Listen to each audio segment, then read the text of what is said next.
Welcome to HR Voices, a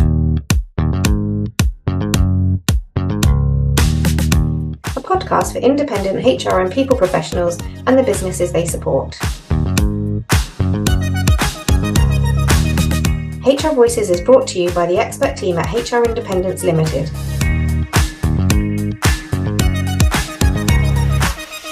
We hope you enjoy. Hi everyone, and welcome to our next edition of HR Voices podcast. I am your host, Mary Asante, and with me here today, we've got the fantastic James Lyon. Hi, James. Hello. So, James, I will let James introduce himself very briefly. But today I'm super excited about the topic that we will be discussing here, which is how to stop relying on referrals and start marketing your consultancy. So extremely exciting topic. And I think among HR independents, particularly very important topic. So it is really exciting episode. So welcome, James. Hello, thank you. I'm James Lyon. I'm the world's go-to HR marketing guy, and it's the company mission to help you get new clients, make more recurring revenue, and help you create a life that you love. Excellent. I love that introduction. It's a good one. The world's go-to HR marketing consultant. That's incredible. That's it. So, James, today then, so how can somebody stop relying on referrals? Because I think looking at my own journey and the journey of people within our community and the HR independent consultancy at large, a lot of people, when you speak to them, would say most of their businesses come through referrals. Yeah, for sure. Yeah. Pretty much every consultant that I've spoken to, 100% of their business growth to date has been through word of mouth and referrals. For those consultants that are fortunate enough to have enough referrals consistently over a long time period, they've been able to grow their businesses to 500, 600, 700K. I was speaking to a £1 million consultancy the other day that hadn't really done that much marketing. And for those people, you can get by without doing any marketing and just relying on word of mouth and referrals. For those startups, like when you go from corporate and you move into consulting, the first thing that you really do is look at your network and you ask about and you say, hey, like I've gone out on my own now, and work happens and kind of work comes your way. But then for those people who aren't, I think it is a matter of luck as well, because there isn't a magic formula to it. Some people get referrals over a long period of time. For others, referrals seem to dry up. And this is when you get yourself in a really sticky situation. So for me, I think relying on referrals is really risky business, whether you're a startup or an established consultancy. Out of the most established consultancies that come to me, the main reason why they come to me is that they say that they've lost a big client. And this has had a really big dent in their income and cash flow. And this has almost scared them into marketing because they need a pipeline now to get that income back. And because they haven't been doing any marketing, because they've been relying on referrals, they don't have that pipeline. So yeah, I think the first piece of advice that I can offer to any consultant is that relying on referrals is really risky business. It's bad for your personal income. It's bad for the people that are around you. You get stuck in a boom and bust business life cycle.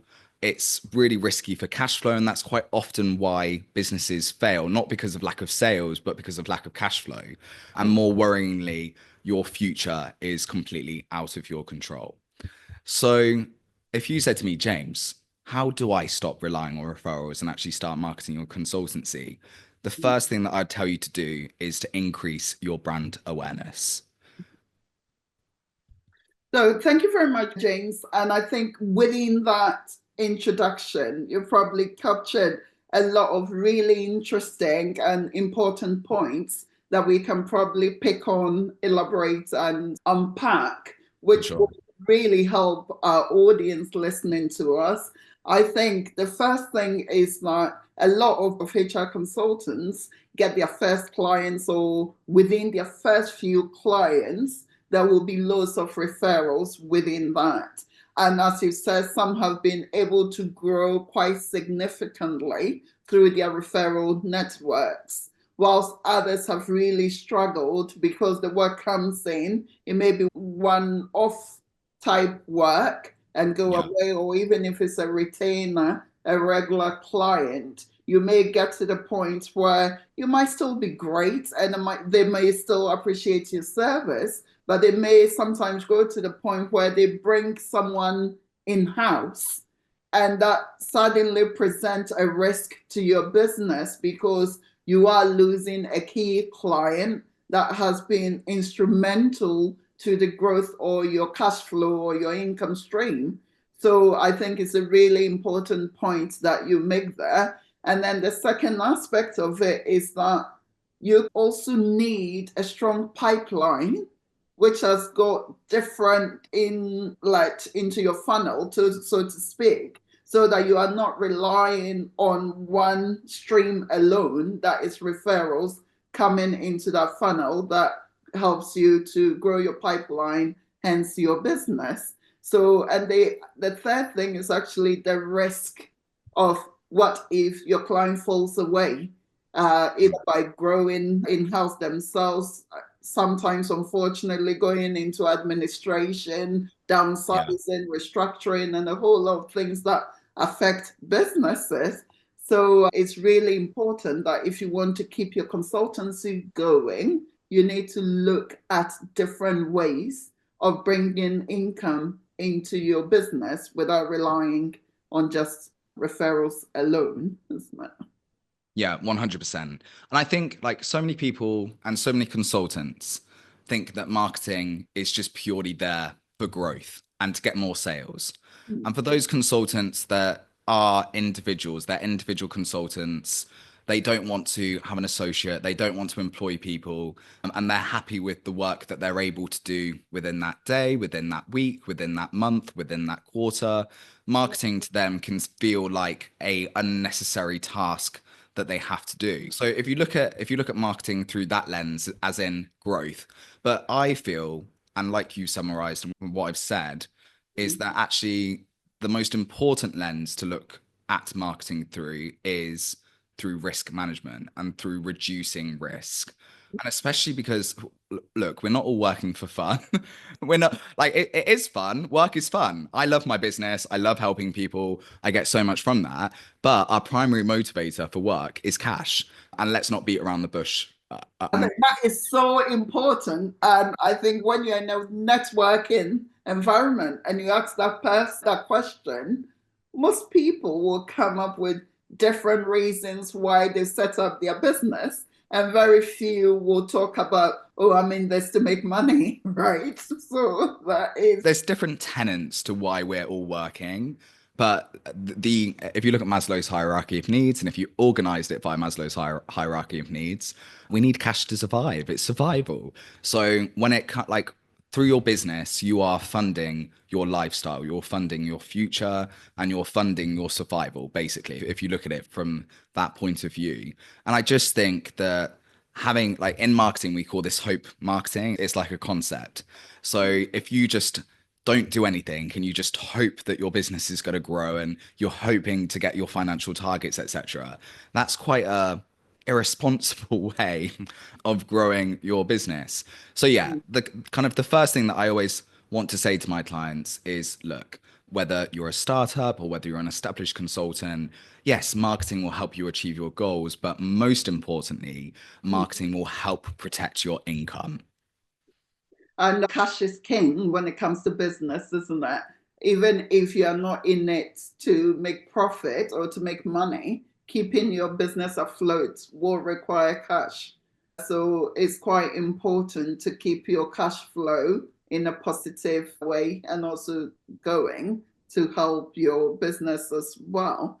So if you're thinking about marketing, your consultancy, then you've touched on brand awareness, the fact that is quite important. So what should people be considering when they're starting to think about, actually, everything James is saying is making sense, and I don't want to find myself in a situation where I'm going through this constant peak and trough Yeah. scenario within my consultancy. So how do I go about marketing my business in such a way that I can build a strong pipeline for the business? For sure. Well, let me just put brand awareness into context. So, marketing can typically be put into two categories. You've got farmer marketing and you've got hunter marketing. And pretty much everything that you do marketing is such a broad subject, like ads, SEO, content, inbound, outbound. A lot of clients say to me they find it hard. And that's why we're not all multimillionaires, because it is hard. But yeah, you can very broadly categorize it into those two areas. So, farmer marketing and hunter marketing. Farmer marketing, like you suggest, it's all about cultivating those relationships over the time. It's about being seen and heard on a consistent basis. And really, the output of that farmer marketing is about increasing your brand awareness. Like, that's the metric that you're really looking to try and improve by cultivating those relationships. And I'll come on to how in just a second. This is your brand awareness marketing is the bottom of your marketing stack. It's your foundation. Without having a brand, without putting that brand out there, without being seen as the go-to HR consultant in your chosen area, and really that is the goal of brand awareness, to position you as the go-to HR consultant in your area or industry. Yeah, so that's your marketing stack. And then on top of that, you have your hunter marketing. So this is the type of lead generation activities that you'll be doing. So maybe you'll be reaching out to people on LinkedIn and sending them a DM message, or doing cold email marketing. All of that stuff can sound very scary when you're new to it, but it is quite simple to get over it. So with what I like to do and what I try to do to my clients is just try and make marketing as simple as possible, because it is a complex subject. So I just say, look, we'll come on to lead generation in a few days' time or something like that. Let's just focus on brand awareness, because it's the easiest, it's the cheapest, and it's the most affordable place to start. And look, there's two routes to this. Like, if you're a startup and you don't have a website right now, and you don't have money to build one, and you don't have an email marketing list and all of these assets that you need to do brand awareness marketing, you just get started on LinkedIn. Like, everyone's on LinkedIn, dependent on your target market, and that's a conversation for another day. But the majority of business owners are on LinkedIn, and it's very easy to build a personal brand on LinkedIn. It's very easy to put content out there on a regular basis, and you should be doing it every day for the algorithm. And like a mixture of posts as well, like long form and infographics. And I think LinkedIn is a really easy place to start. So that's part of your brand awareness marketing and one of the channels that you should be using. But then if you're a little bit more established, or you do have a website and you want to upgrade your brand awareness system to best practice and try and utilize as many marketing channels as you possibly can, you have your website, you have your Google business profile, not because people actually go there to read anything, but you're just jumping through a local SEO hoop there, which is annoying, but jump we must. And then you have emails, and then you have social media, including LinkedIn. So a question I get asked is, James, should I be on TikTok? Should I be on Instagram? Should I be on all of these social media platforms? And my answer is very black and white. If your clients, if your target market are on Instagram for work and for, you say, personal purposes, but like if they're spending a lot of dwell time on those apps, then yes, those social media channels might be a good channel for you to utilize. If they're not, like if you're going after manufacturing companies, or I don't know, something where you would imagine that the owners aren't on social media, it would make no sense for you to use them. So yeah, they're the two ways into doing brand awareness. Is you first need to think about your marketing channels. So if you're a startup, the obvious marketing channel to use is LinkedIn.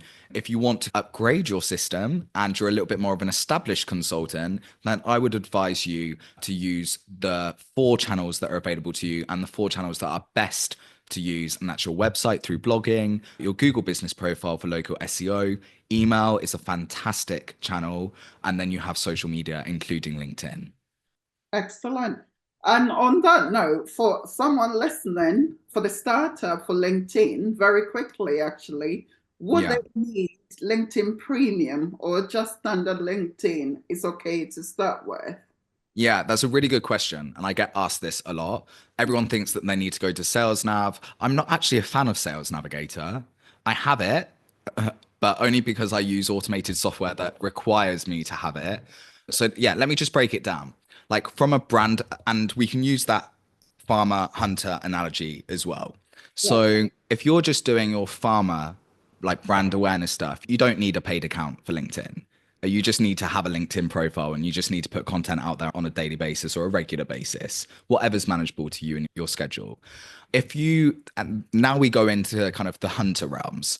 So I strongly suggest that if you're not connecting with people every single day on LinkedIn, and I don't mean you manually need to be there connecting with people. There's loads of software out there. And if you go onto my website, there is loads of advice on podcasts, etc., about the different softwares that you can use. You can automate the connection requests.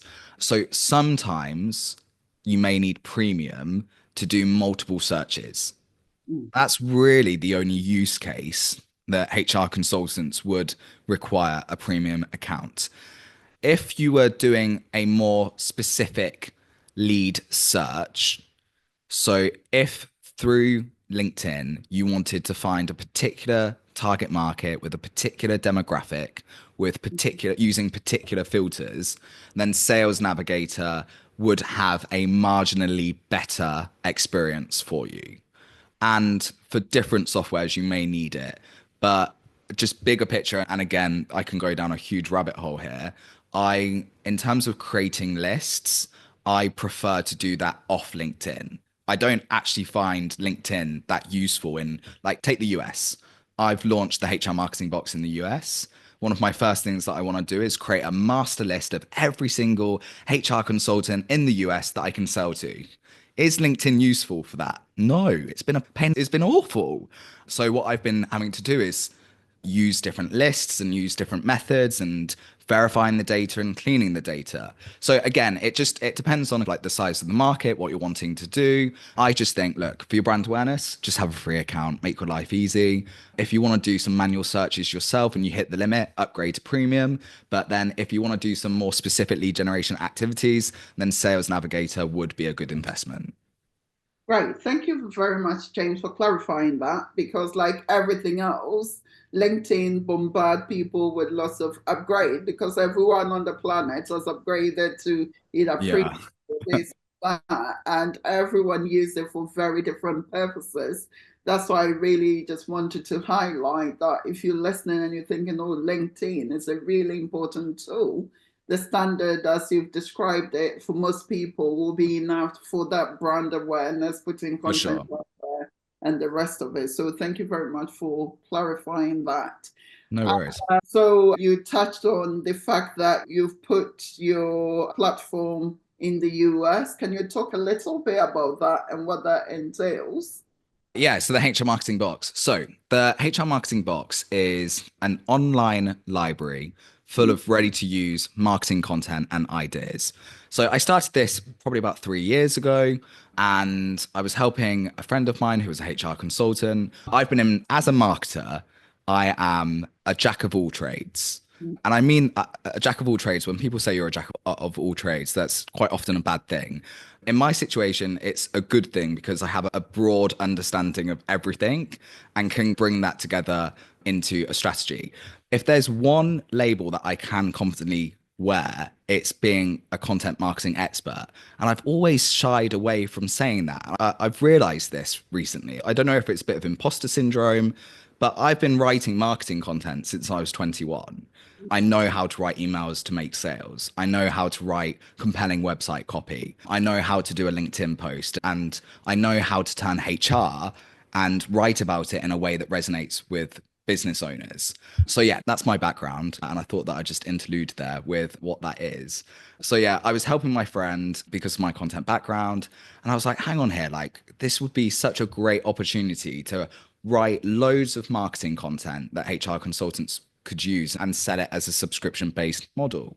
So for those consultants that don't have the time and just want to get as much content out there as they possibly can, the HR Marketing Box is a really good service because we create over 50 content pieces. It's written by HR experts. It's edited personally by me to make sure that it resonates with business owners. All of our artwork is professionally designed, so it looks great, and it's delivered to you all via Canva, which is a really easy design tool, so you can really easily personalize it. And it's just a really quick and affordable way because it's much cheaper than hiring your own content writer. Right. So that sounds all really good and very exciting. Again, for a HR consultant audience who are listening and whom a lot of whom probably find marketing quite challenging. So it's good to have a platform such as the HR marketing that will give you tools and resources, etc., and then to save you a bit of time as well. So that is really good and a very good offering.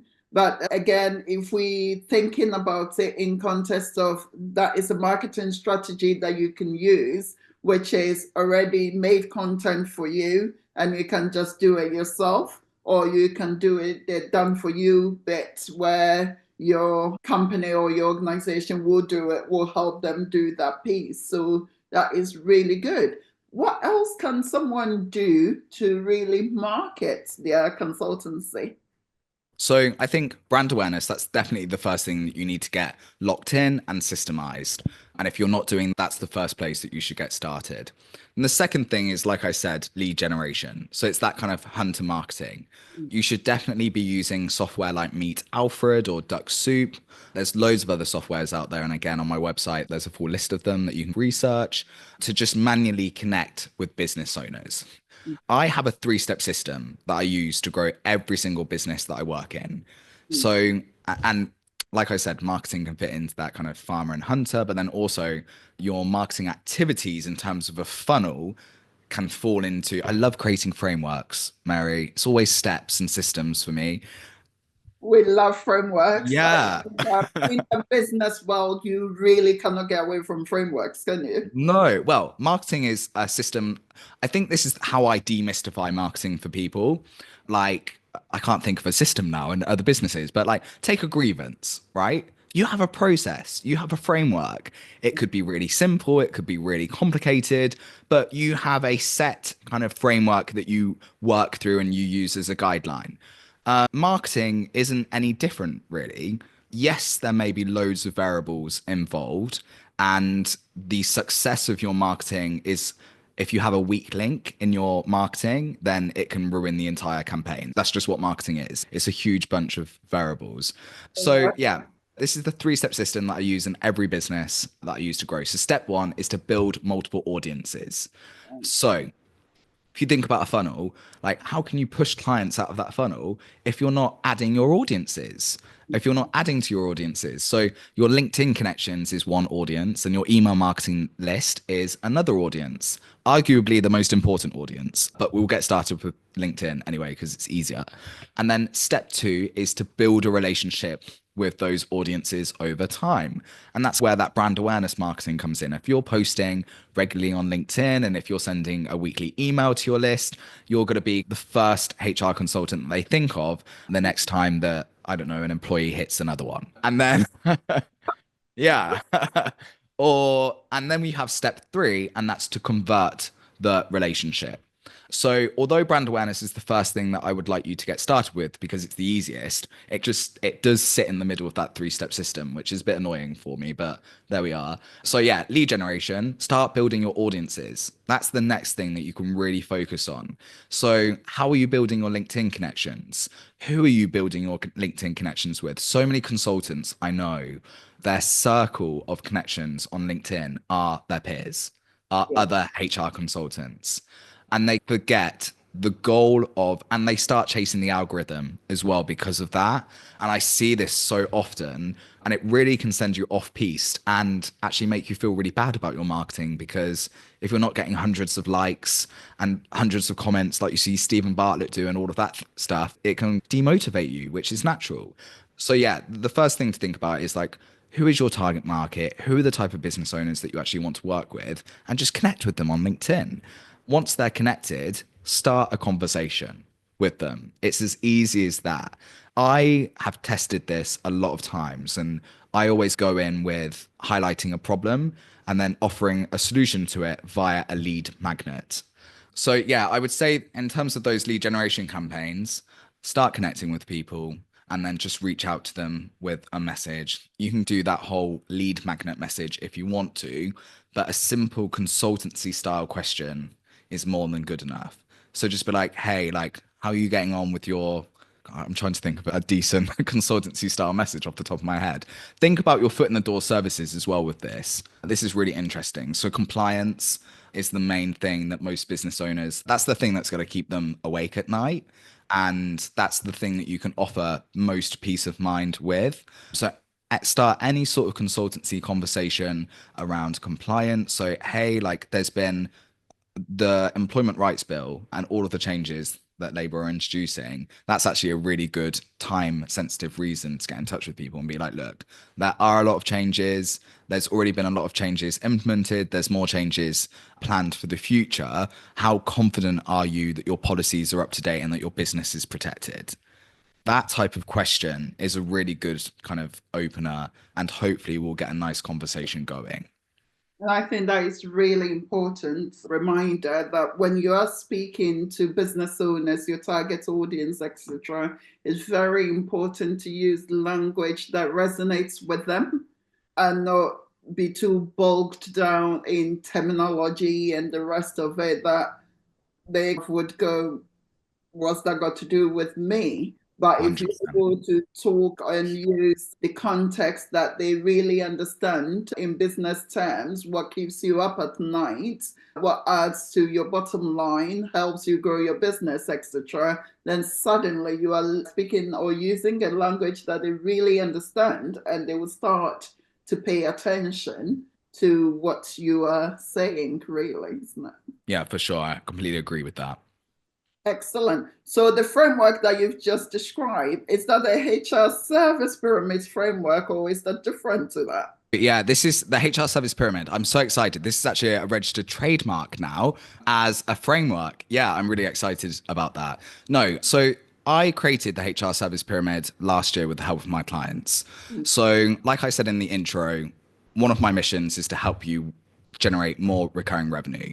As a consultancy owner, whether you're a startup or whether you're a multi-million pound consultancy, I think there's three key things that you should really focus on. So your life vision should always come first. The second is to make as much recurring revenue as possible, to really focus on generating recurring revenue. And the third thing to remember is you aren't responsible for doing all of the client delivery.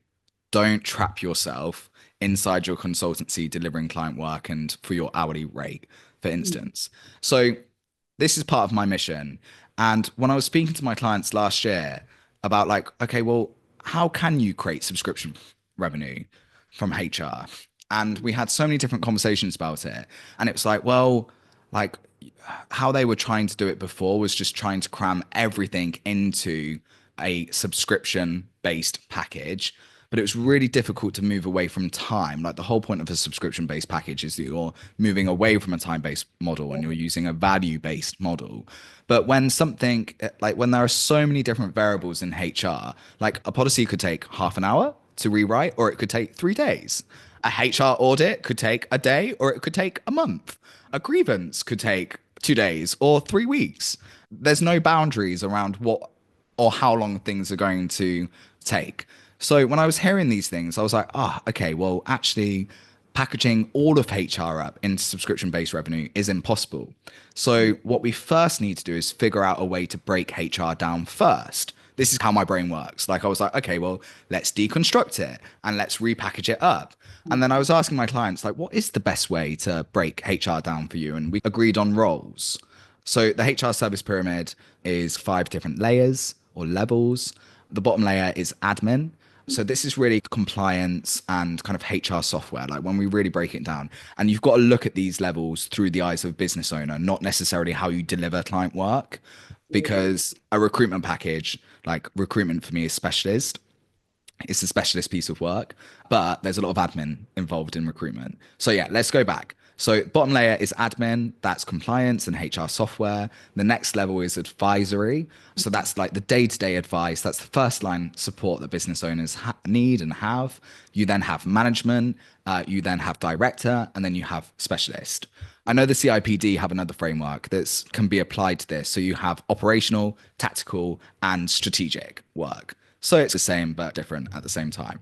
So when I looked at the HR service pyramid, I was like, okay, this really works. Like, this is a framework that you can use to help you break HR down. And then we need to talk about pricing models, Mary, because for consultants, there are 4 different pricing models.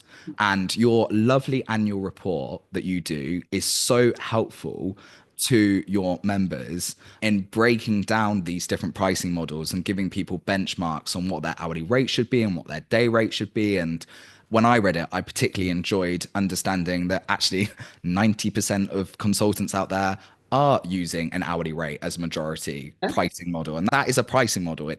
An hourly rate needs to be recognized as a pricing model. So there are 4 pricing models available. Passive. So this is selling things without actually having to do much work for it. Subscription based. So this is a value based pricing model. You then have your hourly rate, which is basically time. And then you have one-offs. So projects. So you now have 2 things to look at, the HR service pyramid and then those 4 pricing models.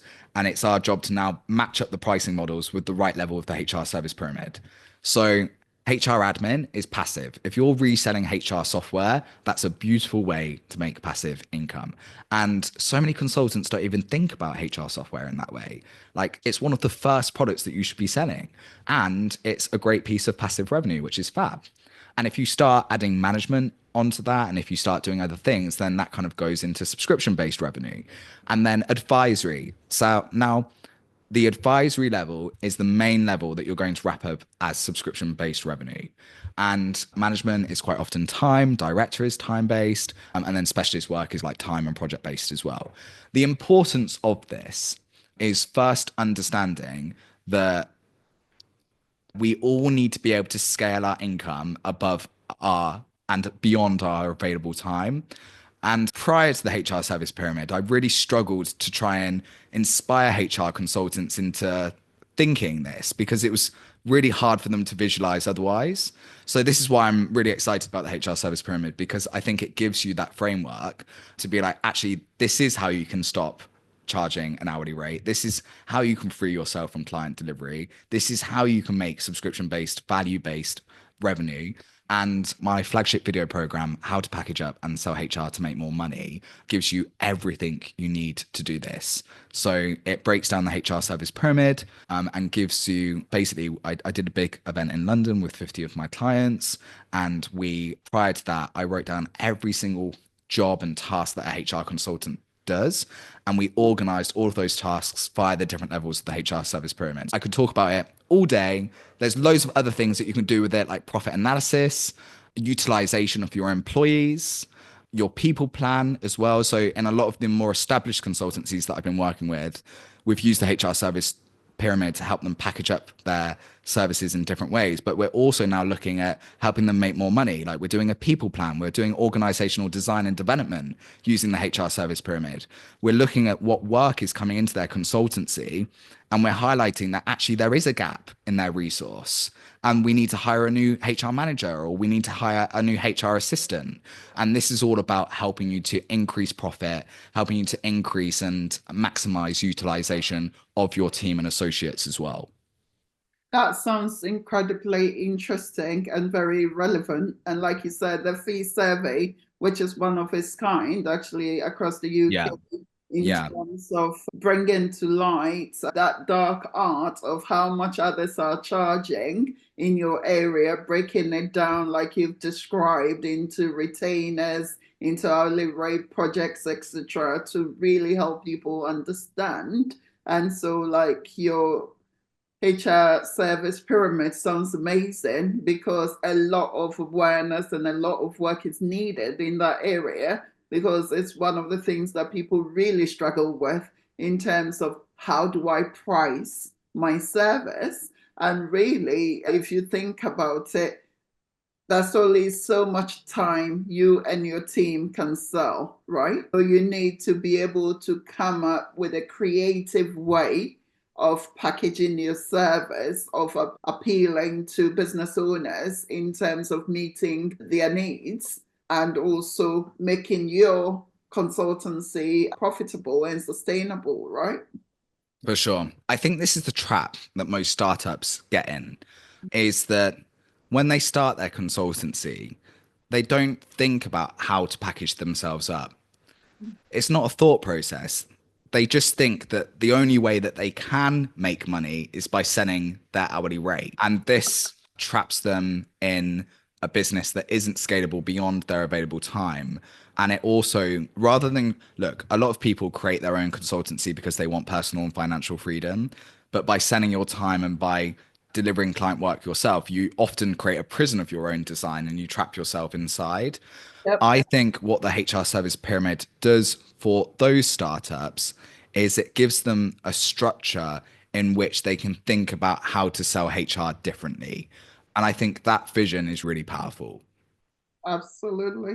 Thank you, James. And it's been a really interesting discussion. And I think we can probably keep going for quite a while. Yeah. So I like ending podcast episodes, each session of it, with really your top 3 tips that you can give to our audience who have tuned in to listen or to watch it. Yeah, for sure. In terms of brand awareness, I think the goal of your brand awareness is to position you as the go-to HR consultant in your chosen area or industry. That's the vibe of your brand awareness marketing. In order to do that, you just need to get as much content out there as you possibly can. And the easiest way to do that is by utilizing those 4 marketing channels that I've spoken about, and using services like the HR marketing box to get that content out there in a quick, easy, and affordable way. Excellent. Excellent. Thank you very much, James, for your time today. And thank you, Mary. Discussion. It's been really interesting, and hopefully we can pick on various aspects of it in the future and focus a bit more on how we can really help HR consultants grow their businesses, because HR services are needed and the need for it within the UK especially is growing. So it's quite important to help people raise their brand awareness, their visibility, etc., so that they can meet the needs of the clients out there who absolutely require and need their service. And thank you very much for tuning in today. I would love to hear from you. So if you've enjoyed this episode, please engage, leave us comments and reviews, and would love that. And also, if there's any particular topic that you'd like us to pick on, please do get in touch on HR Voices at hrindependence.co.uk. See you again soon. We hope you enjoyed this episode of HR Voices. If you have a topic you'd like us to cover or would like to be a guest, we'd love to hear from you. Connect with us on social media or email us at hrvoices@hrindependence.co.uk. Tune in next time.